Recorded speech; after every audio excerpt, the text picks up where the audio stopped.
అధ్యక్షుడు మల్లికార్జున ఖర్గే గారిని కలవడం జరిగింది. నిన్న కాంగ్రెస్ పార్టీలో చేరిన సందర్భంగా ఆయన గారిని కలిసాము.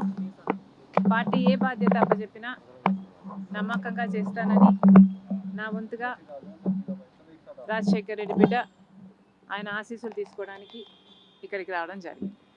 Thank you. మీకు ఇవ్వబోయే బాధ్యతల గురించి ఏమైనా పార్టీ అధ్యక్షులతో చర్చించారా మేడం? చర్చలు జరుగుతున్నాయి. త్వరలోనే 1-2 రోజుల్లోనే అన్నీ క్లియర్ అవుతాయి.